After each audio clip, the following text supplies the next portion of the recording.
안녕하세요. 이지희입니다. 한국과 일본의 문화 비교, 그 첫 번째 시간입니다. 우리 일상에서 정말 많이 쓰는 말이 있습니다. 야, 눈치 좀 챙겨라. 그리고 일본에는 공기를 읽는다는 말이 있습니다. 겉으로만 보면 둘 다 분위기를 잘 파악하는 능력처럼 보입니다. 하지만 실제로는 사람의 감정, 관계, 그리고 조직이 굴러가는 방식까지 바꿔버리는 아주 강력한 문화 코드입니다. 이번 영상에서는 단순히 표면적으로 보이는 것을 넘어 한국의 눈치와 정, 일본의 공기 읽기 문화가 어떤 역사와 심리에서 나왔는지, 왜 비슷해 보이면서도 전혀 다른 결과를 만드는지 함께 살펴보겠습니다. 먼저 기본 개념부터 정리하겠습니다. 바로 고맥락 문화입니다.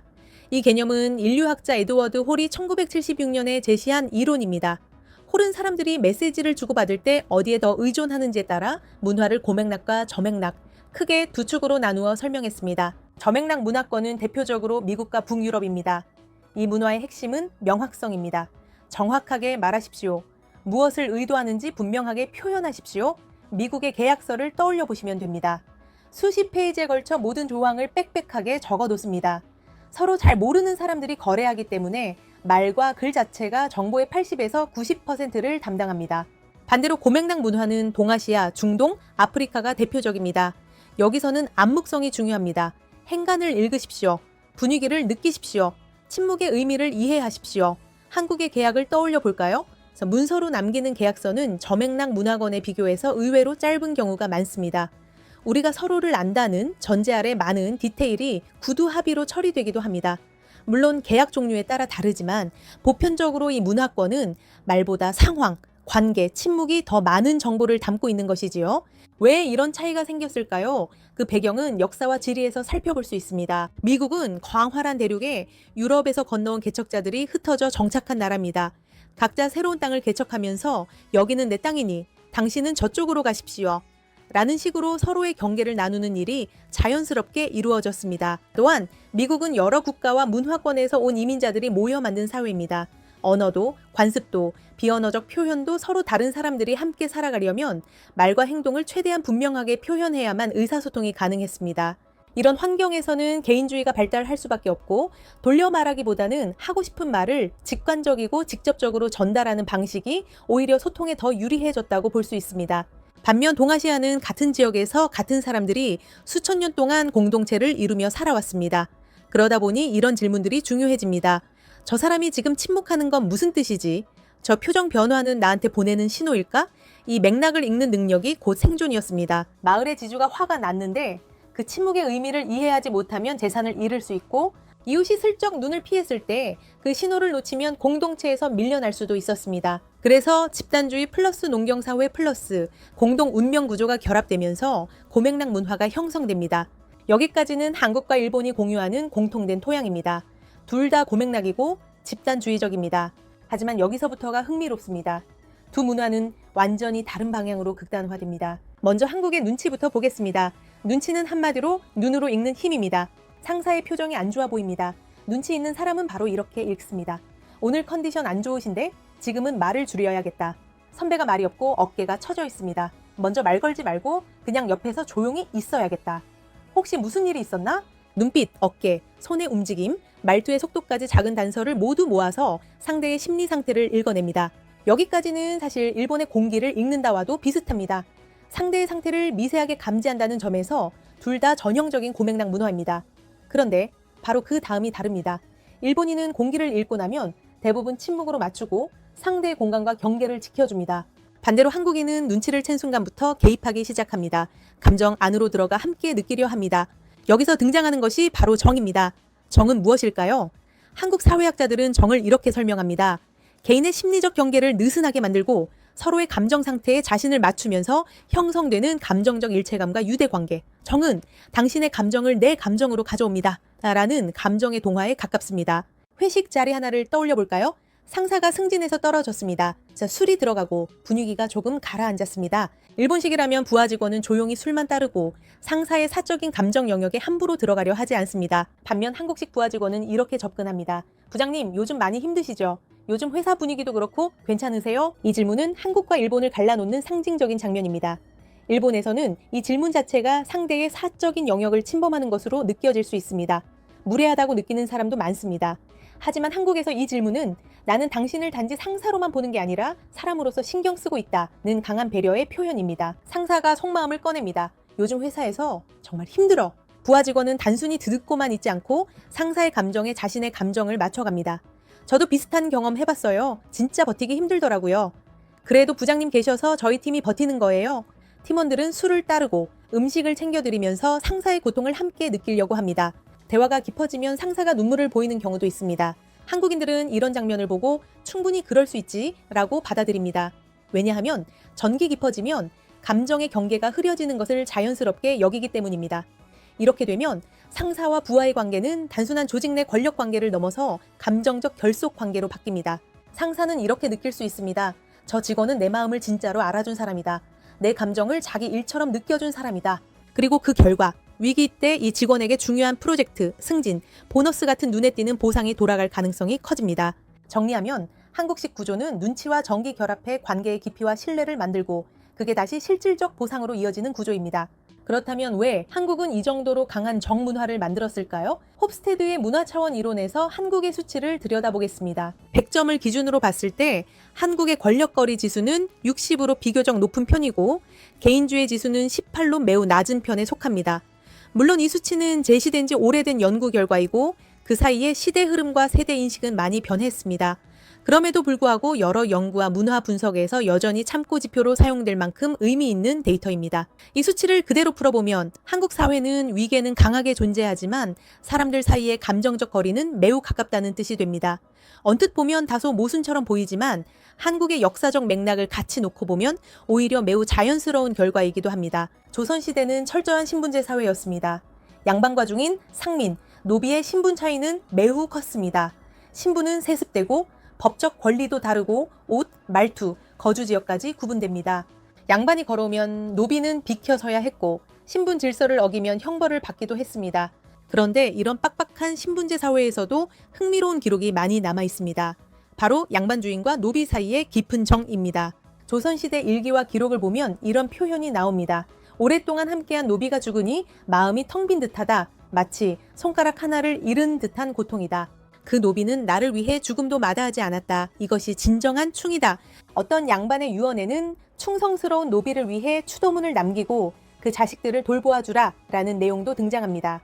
법과 제도, 신분은 분명히 나뉘어 있었지만 감정의 차원에서는 때때로 이 경계를 뛰어넘는 유대가 형성되었습니다.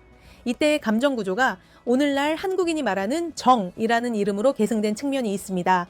이런 성향을 수평적 집단주의에 가깝다고 볼 수 있습니다.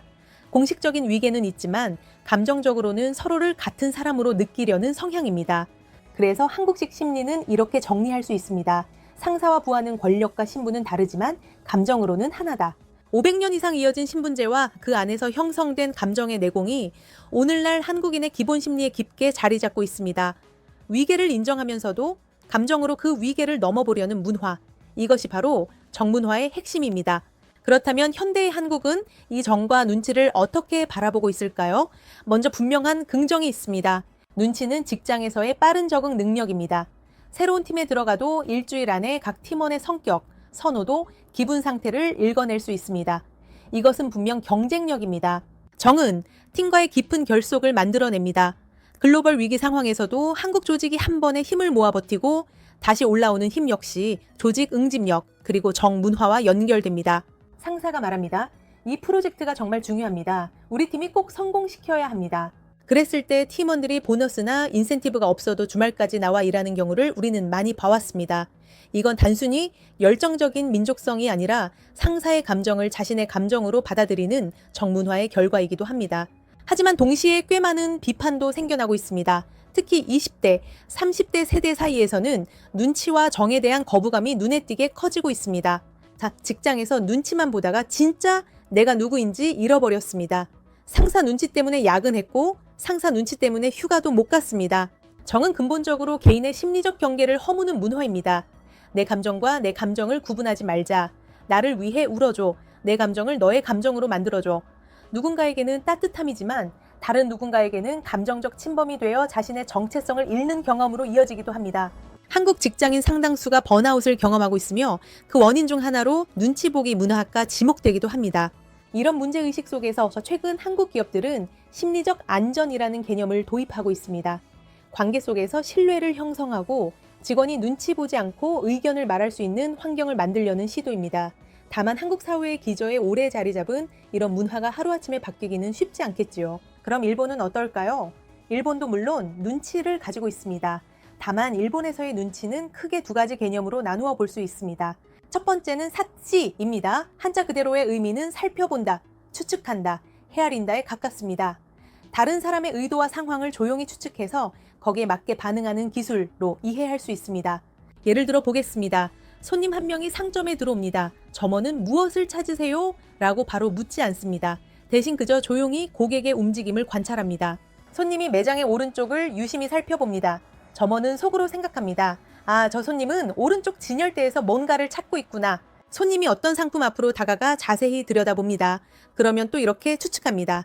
아, 이 상품에 조금 더 관심이 생겼구나. 그럼에도 점원은 쉽게 말을 걸지 않습니다. 그 대신 옆에서 조용히 물건을 정리하면서 손님이 필요하면 먼저 말을 걸 것이라고 기다립니다. 이처럼 말로 확인하기보다 상대의 행동과 시선만을 보고 조용히 예측하는 것, 이것이 일본의 사치입니다. 순수하게 추측과 예측에 초점이 맞춰진 눈치입니다. 자, 두 번째는 오모이야리입니다. 글자 그대로 풀면 생각을 보내다라는 뜻입니다. 다른 사람의 감정을 이해하고 그를 배려하기 위해 기꺼이 자신의 이익과 편안함을 조금 내려놓는 마음이라고 정리할 수 있습니다. 예를 들어 노인이 버스에 탔다고 해봅시다. 젊은 사람이 자리를 양보합니다. 그 행동 속에는 저분은 서 있기 힘들겠구나라는 이해와 그렇다면 나는 앉아있는 편안함을 포기하겠다 라는 결정이 담겨 있습니다. 하지만 여기서 중요한 점은 이 둘이 깊은 감정을 나누거나 서로의 속마음을 길게 털어놓는 관계로 발전하지는 않는다는 것입니다. 젊은이는 조용히 일어나 자리를 내주고 자신의 감정을 굳이 드러내지 않은 채 상대의 편안함을 위해 움직입니다. 일본에서는 이 두 가지, 즉 사시와 오모이야리를 추측의 문화 또는 공기를 읽는다라는 뜻의 쿠오키오 요무라고 부릅니다. 공기를 읽는다는 말은 말로 표현되지 않은 필요와 분위기를 먼저 감지하고 타인에게 폐를 끼치지 않기 위해 자신을 조금 희생하되 서로의 감정 경계는 침범하지 않는 태도를 뜻합니다. 이것이 일본식 눈치어의 핵심입니다. 그렇다면 여기서 중요한 질문이 하나 생깁니다. 왜 일본에서는 공기를 읽는다가 이 정도로 절대적인 가치가 되었을까요? 그 배경에는 1400년 가까이 이어져 온 역사적 축이 있습니다. 쇼토쿠 태자가 7세기 초에 반포한 17조 헌법 1조를 보면 이런 문장이 등장합니다. 화를 소중히 여기고 다툼을 피할 것. 여기서 말하는 화는 원래 중국 고전에서 온 글자로 조화, 평화를 의미합니다. 중국에서는 허 혹은 화로 읽지만 일본은 이 글자에 와라는 독자적인 음을 부여했습니다. 단순한 발음 차이를 넘어 외부 문화를 받아들이되 자신들의 방식으로 재해석해온 일본 특유의 태도를 잘 보여주는 사례이기도 합니다. 쇼토쿠 태자는 이 화를 일본 사회의 가장 중요한 가치로 선언했습니다. 화를 귀히 여긴다는 것은 단순히 싸우지 말자 수준이 아니라 공동체의 조화를 최우선으로 두고 개인의 의견이나 감정 표현이 이 분위기를 깨뜨려서는 안 된다라는 철학에 가깝습니다. 1400년에 가까운 시간이 흐르는 동안 이 화의 가치는 가족, 학교, 직장, 마을 공동체 속에 깊게 스며들었습니다. 시간이 갈수록 이 문화는 더 정교하게 그리고 더 극단적으로 발전했습니다. 행간을 읽는 것을 넘어서 행간에 없는 것까지 읽어야 하는 문화, 상대의 표정에서 아주 미세한 불편함의 기색만 보여도 즉시 자신의 행동을 조정해야 하는 문화가 형성된 것입니다. 그래서 오늘날 일본 사회에서 쿠키가 요메나이, 즉 공기를 읽지 못한다는 평가는 능력 부족을 넘어서 가장 큰 결함처럼 받아들여지기도 합니다. 여기에 메이와쿠라는 개념이 더해집니다. 메이와쿠는 타인에게 폐를 끼치지 않으려는 매우 강한 의식과 질서 감각을 뜻합니다. 메이와쿠를 끼치는 행동은 공기를 읽지 못한 행동으로 간주되고 이는 곧 공동체에서의 배제되는 이지메, 즉 집단 따돌림으로 연결되기도 합니다. 마지막으로 한국과 일본의 눈치를 정리해보면 이렇습니다. 한국의 눈치는 감정 이해 플러스 감정 동화입니다. 상대의 감정을 읽고 그 감정을 내 감정으로 끌어안으면서 개인 경계를 허뭅니다. 결과는 정의 형성이고 그 깊이는 감정적 일체감입니다. 일본의 눈치는 행동 추측 플러스 배려입니다. 상대의 상태를 읽고 그에게 폐를 끼치지 않도록 스스로를 조절하지만 개인 감정의 경계는 유지합니다. 결과는 공기의 조화이고 그 깊이는 형식적, 관계적 조화입니다. 요약하면 한국의 눈치는 상대를 읽고 감정으로 하나가 되는 것이고, 일본의 눈치는 상대를 읽고 침묵과 배려로 맞추는 것입니다. 바로 이 지점에 두 고맥락 문화의 극단이 나뉩니다. 정리해보면 정과 눈치는 한국 사회에서 여전히 양면성을 가진 문화 코드입니다. 위기 때 한국 조직을 일으켜 세우는 힘이고, 동시에 개인의 경계를 무너뜨리고 번아웃을 부르는 부담이 되기도 합니다. 한국은 정을 통해 위계를 감정으로 넘어보려는 문화를 만들었다면, 일본은 1400년 동안 화를 중시하는 문화 속에서 눈치와 공기 읽기가 어떤 방식으로 조직의 시스템 안에 녹아들어 있을까요? 다음 영상에서는 일본의 혼내, 네마와시, 다테마의 링이라는 키워드를 중심으로 왜 일본 조직 문화에서는 느린 결정, 빠른 실행, 그리고 책임 회피라는 특성이 나타나게 되었는지, 그 배경과 메커니즘을 본격적으로 파헤쳐 보겠습니다. 구독과 좋아요 눌러주시고 계속해서 각국 문화의 본질을 함께 흥미롭게 탐구해 보시죠. 감사합니다.